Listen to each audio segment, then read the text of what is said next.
this is before he's president, saying the reported amount is $375 million. This is Joe Biden a few years ago when Donald Trump was president. And that's why I'm running for president. In addition to the Bible, the president might also want to open the U.S. Constitution once in a while. If he did, he'd find a thing called the First Amendment.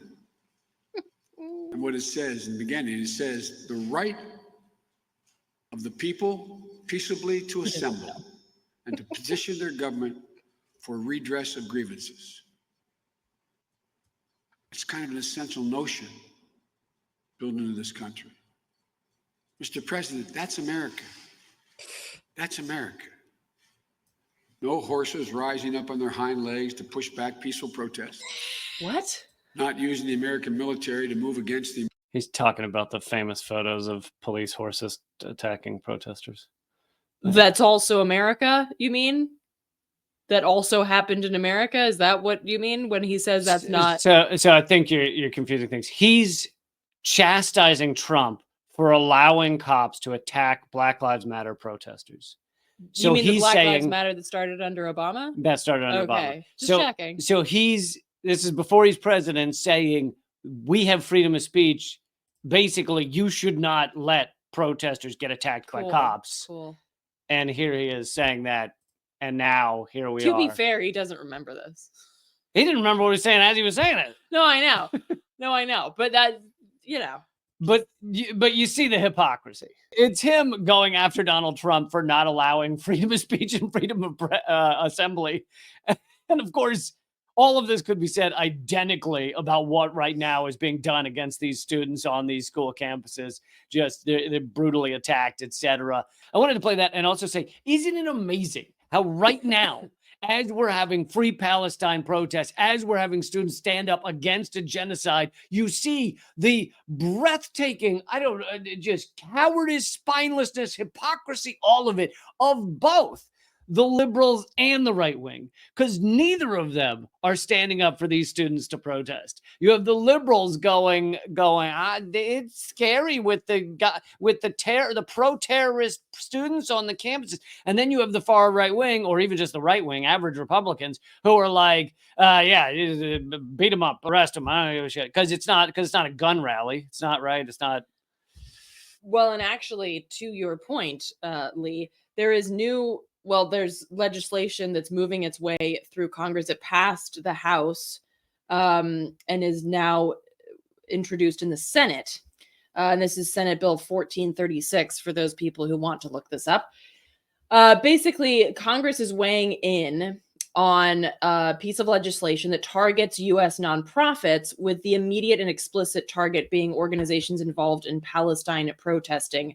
Now, to be clear, nonprofits already go through a lot of scrutiny in order to get nonprofit status. So this is, kind of like how they add trespass, like they compound charges when it's already illegal to trespass, but now you're trespassing in critical infrastructure, right? So like they add shit to it. That's more passy on the trespassing. It's worse.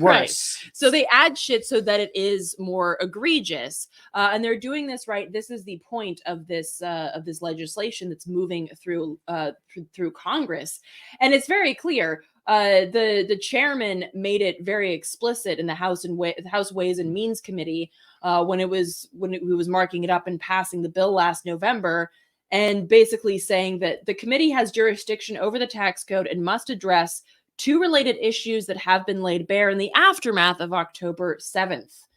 First, tax-exempt charities operating in the U.S. are providing support, encouragement, and potential financing to Hamas and Hamas-affiliated groups. Not true. Second, the eruption of hatred towards Jewish students on college campuses after the October 7th attack has been disturbing to watch. Mm-hmm. And so basically nonprofits on campuses have to be clamped down on. Now, two things here. Hate crimes are already illegal, and they're not related to I always love when they make things doubly illegal.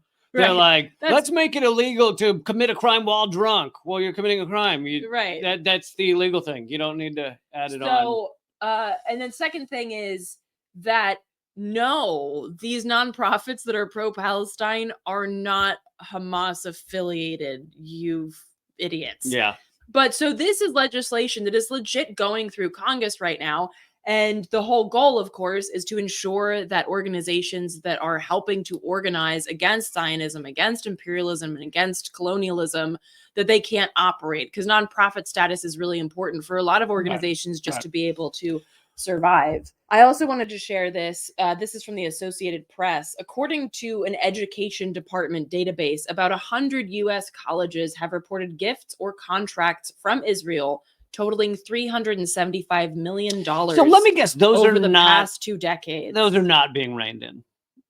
Well, here's the They're other not point. going after the Israel gifts, are they? So the AP reports that the U.S. Education Department requires colleges to report gifts and contracts from foreign sources. However, there are a lot of problems with underreporting. And colleges will oftentimes dodge reporting requirements by steering money through separate foundations. So colleges have like their It's own just Cayman Island situation. It's just a laundromat. to funnel. We're just dumping money in the laundromat. What? To funnel money from Israel. And so here's the thing. The reported amount is $375 million to 100 U.S. colleges. That's the reported amount. So imagine what the actual amount is. Then it's all like you realize, oh, I see here, you want to build that new whatever Olympic sized swimming pool or some shit.